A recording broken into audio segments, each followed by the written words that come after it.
یوه ډېره غټه شکریه ادا کوم چې تاسو زموږ د حلقې ته راغلی د ډاکټر امجد علي MPI صاحب علاقې ته او زموږ د هغه په باره کې انټرویو الی.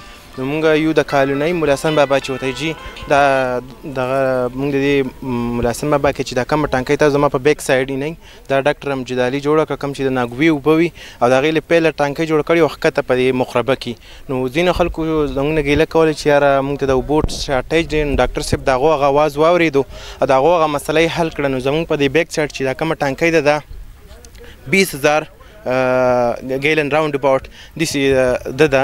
نو انشاءالله د دې زموږ د امید دی چې که خیر د دې نه به دا ټول کورونه چې کوم دي دا خوړ والا او دا رایټ سایډ والا کوم دغه چې دی دا محلې والا انشاءالله د دې ټولو به که خیر دا مسله حل شي. او زه په داسې MPI باندې موږ ځکه پراوډ کوو چې زموږ یو پښتانه او د پښتانو اصل عزت دی زنانه. موږ په خپلو زنانو باندې ډېر دغه کوو. نو زموږ زنانه به انشاءالله مخکې چې کوم د کور نه وتې راوتې په اوبو پسې هغه مسله ختمه شوه که خیر هغو به اوس نه راوځي. موږ پیپونو لاین هم خور کړی دی. د دې نه بعد زموږ بل افتتاح په چونګۍ کې ده که خیرې او پابز موږ یوه افتتاح کړې د روډونو په رنګیله کې انشاءالله.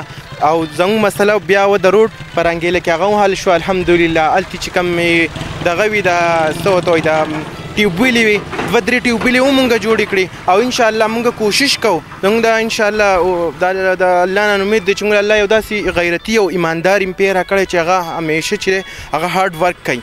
هغه چې دی هغه په خپل علاقې زویم چې واحد دا زموږ په ټول پاکستان کې اولنی انشاءالله دا به اولنی MPI چې موږ په ده باندې که خیري فخر کوو چې دا په خپل 100% کار کې دا 80-90% راوند اباوټ داسې د خپل کار مکمل کو.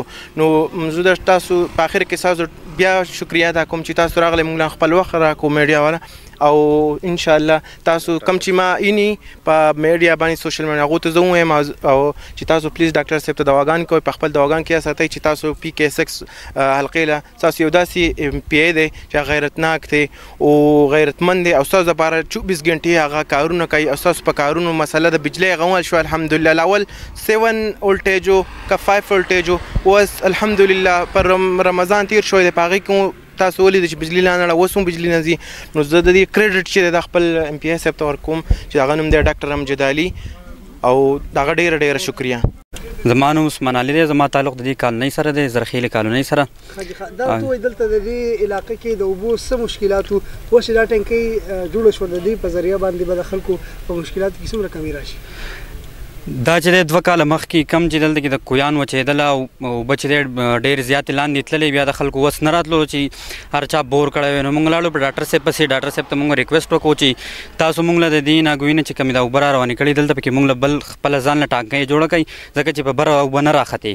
نو 2 کاله مخکې موږ په ډاکټر صاحب پسې لاړو. ډاکټر صاحب دی الله خوشحاله کې تېر شوی ګورمنټ هغه وایي چې دا ګورمنټ ختمېدو والا دی انشاءالله چې نیکسټ څنګه زموږ دغه راغی نو ټول ناول به پکې زه دا کار کوم زه به دې له فنډ وباسم چې څنګه د ګورمنټ د وعدې مطابق خپل وعده پوره کړله. ګورمنټ چې څنګه د دوی سټارټ شولو نو د ټولو نه اول دوی په دې ټینکۍ باندې کار شروع کړلو. زموږ د کلي خلک زموږ زنانه زموږ ټول ورته دعاګانې کوي او دغه دي موږ په دې ډاکټر صاحب ډېره زیاته شکریه ادا کوو چې په دې دومره لږ وخت کې ځکه چې دا کم صورتحال چې روان دی کرونا او دا بیماریانې روانې دي او معیشت هم زموږ داسې دی خو بیا هم په دې دغه کې خو ډاکټر صاحب چونکې زموږ سره واده کړی و نو خپله واده یې چې دا هغه پوره کړله.